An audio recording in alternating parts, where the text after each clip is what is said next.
तीन बहनों की लालची भाभी। करिश्मा, रेशमा और मनीषा तीन बहनें हैं। उनका एक भाई भी है, मयंक।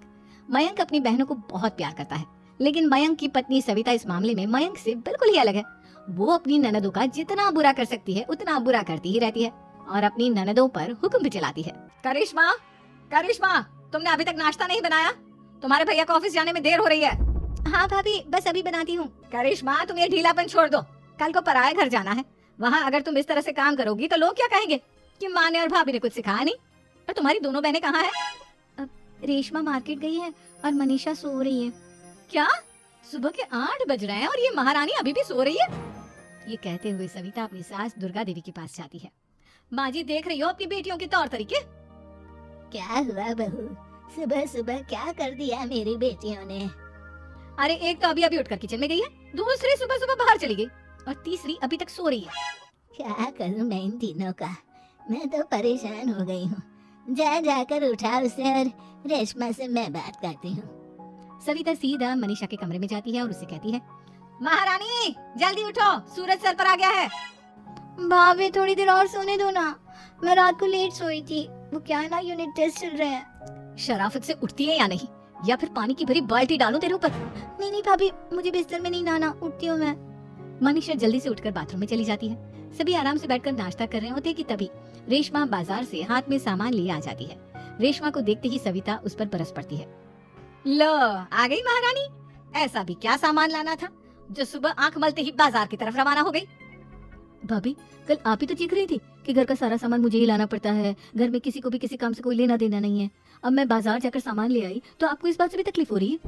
देख रही हो माँ जी, अपनी बेटी की जुबान कैंची से भी तेज चलती है। और मयंक, आप तो कुछ कहेंगे नहीं अपनी लाडली बहन को। रेशमा, अपनी भाभी से ऐसे बात नहीं करते। चलो माफी मांगो। भैया, मैं क्यों माफी मांगू? आप भाभी से बोलिए ना कि हम पर कम हुक्म चलाया करे।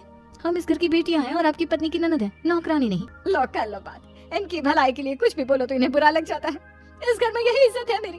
देख लो माँ जी, आपकी बेटी किस लहजे में मुझसे बात कर रही है। सविता वहाँ से चली जाती है। मयंक को बहुत गुस्सा आता है, वो भी वहाँ से चला जाता है। फिर करिश्मा रेशमा को समझाती है, रेशमा, तुम्हें भाभी से माफी मांग लेनी चाहिए थी ना।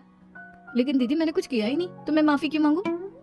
हाँ करिश्मा दीदी, रेशमा दीदी जैसे ही घर में आई भाभी ही उन पर चिल्ला रही थी। हाँ, मैं मानती हूँ कि गलती भाभी की थी। मैं तो इसलिए बोल रही हूँ कि भाभी ने माँ को तो पूरी तरह अपने वश में कर लिया है। वो हमारी बात सुनती ही नहीं। मयंक भैया हमारे लिए हमेशा खड़े रहते हैं, इसलिए उनकी बात का मान तो तुम्हें रखना चाहिए था ना। कोई फायदा नहीं दीदी, कुछ दिनों की बात और है, भाभी उन्हें भी हमारे खिलाफ भड़का देंगी। फिर वो भी माँ की तरह हमारी किसी बात का विश्वास नहीं करेंगे। इसी तरह सविता अपनी तीनों ननदों को किसी न किसी बात पर परेशान करती रहती थी। एक दिन मयंक अपनी तीनों बहनों के लिए गिफ्ट लाया। करिश्मा, ये तुम्हारे लिए हार का सेट। रेशमा, तुम्हारे लिए सुंदर सी ड्रेस। और मनीषा, तुम्हें किताबें पसंद है ना, तुम्हारे लिए किताबें लाया हूँ। थैंक यू भैया। थैंक यू भैया। थैंक यू भैया। करिश्मा, तुम्हारा नेकलेस कितना सुंदर है, ये भैया कहाँ से ले आए होंगे? मैंने भैया को 3 दिन पहले फोन पर ये डिजाइन दिखाया था और आज भैया ये ले आए। सविता तो अपनी ननदों के गिफ्ट्स देखकर जल गई और करिश्मा का नेकलेस तो उसे भी बहुत पसंद आया था। अपनी बहनों के लिए कितना अच्छा नेकलेस लेकर आए हैं, मुझे कभी कोई गिफ्ट नहीं दिया। मैं आज ही ये हार चुरा लूंगी। रात में सविता करिश्मा का हार चुरा लेती है और इसी तरह उसे अपनी ननदों की जो भी चीज अच्छी लगती वो उसे मांगती नहीं, बल्कि रात के अंधेरे में चुरा लेती। इसी तरह दिन बीतते गए और सविता ने मयंक के दिल में भी उसकी बहनों के लिए नफरत पैदा कर दी। एक दिन मयंक ने करिश्मा और रेशमा के लिए रिश्ता देखा और ये बात उसने घर में सबको बताई। माँ, करिश्मा और रेशमा के लिए बहुत अच्छा रिश्ता आया है, वो लोग कल इन्हें देखने आ रहे हैं। आप और सविता मिलकर सारी तैयारी कर लेना।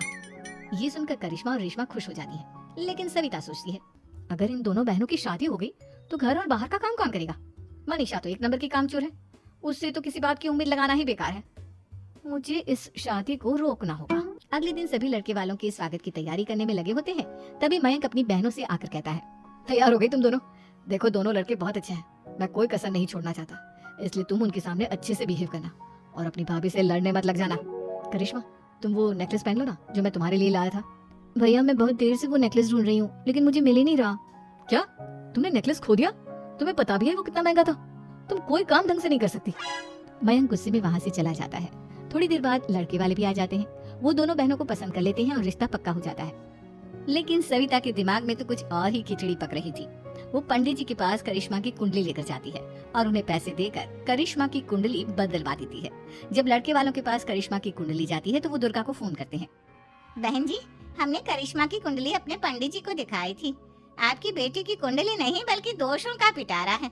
देखिए, मैं और मेरे पति इन सब बातों में बहुत विश्वास करते हैं, इसलिए हम आपकी बेटी से अपने बेटे की शादी नहीं करा सकते। इस तरह करिश्मा का रिश्ता टूट जाता है और सभी घर वालों को बहुत दुख होता है। अब कविता सोचती है, चलो करिश्मा का तो रिश्ता टूट गया, अब रेशमा का भी रिश्ता तोड़ना है। क्या करूं क्या करूं? अब सविता आवाज बदलकर किसी अननोन नंबर से रेशमा की होने वाले ससुराल में फोन करती है। हेलो, मैं कौन हूँ कौन नहीं ये आपके लिए जानना जरूरी नहीं, बस इतना सुन लो कि रेशमा का 2 साल से किसी के साथ अफेयर चल रहा है। बस रेशमा का रिश्ता तोड़वाने के लिए सविता का इतना कहना काफी था। अब रेशमा का भी रिश्ता टूट गया। मयंक और दुर्गा देवी ने रेशमा को खूब खरी खोटी सुनाई और उससे बार बार उस लड़के के बारे में पूछने लगी। आप दोनों मुझे क्यों परेशान कर रहे हो? अरे कोई लड़का होगा मेरी लाइफ में तो मैं बताऊंगी ना, जब कोई है ही नहीं तो कहाँ से लाऊं मैं कोई लड़का? तो तेरे होने वाले ससुराल वालों को फोन किसने किया था? माँ मैं नहीं जानती किसने फोन किया था, मैं सच कह रही हूँ। मैं तो पहले ही कह रही थी इसकी लगाम खींच कर रखो, लेकिन मेरी सुनता ही कौन है?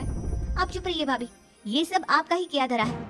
अब तीनों बहनों को विश्वास हो जाता है कि ये सब उनकी भाभी ही कर रही है। तीनों बहनें अपनी भाभी को सबक सिखाने के लिए एक वकील कर लेती है और घर में हिस्सा मांग। देखो भैया, माँ बाप की जायदाद में जितना बेटों का हक होता है उतना ही बेटियों का, इसलिए इस घर के 4 हिस्से होंगे और हमें अपना हिस्सा चाहिए। मैंने तुम्हारे लिए क्या क्या नहीं किया और तुम इस घर में हिस्सा मांग रही हो? भैया, आप और माँ हम बहनों की कोई बात नहीं सुनते हो और भाभी हमारी शादी नहीं होने देगी क्योंकि उन्हें लगता है कि आप हमारी शादी में ज्यादा पैसा लगाओगे और उन्हें हम जैसी फ्री की नौकरानी कहाँ मिलेगी। तो हम भाभी के साथ तो रह नहीं सकते, हम बहनों को अपना हिस्सा चाहिए। अरे तुम्हें शर्म आनी चाहिए अपनी भाभी पर ऐसा इल्जाम लगाते हुए, वो तुम्हारे बारे में कितना सोचती है। हाँ माँ, भाभी हमारे बारे में बहुत सोचती है, दिन रात बस यही सोचती रहती है कि किस तरह से अपनी तीनों ननदों को परेशान करूं और कभी मुझे पढ़ने भी नहीं देती। दोनों बहनों का रिश्ता भी तो इन्होंने ही तोड़वाया है और रात में हमारे कमरे में आकर हमारी चीजें भी चुराती हैं। इसी तरह सविता की तीनों ननदें अपनी बात पर अड़ी रही। अब कोर्ट में तारीख भी शुरू हो गई। जब सविता को लगा कि उसकी तीनों ननद इतनी आसानी से नहीं मानने वाली, तो उसने अपने पति और सास को सारी सच्चाई बता दी और अपनी तीनों ननद से माफी मांगी। मयंक और दुर्गा को भी अपनी गलती का एहसास हो गया। अब सविता खुद करिश्मा और रेशमा के लिए अच्छा रिश्ता ढूंढती है और उनकी शादी करवाती है।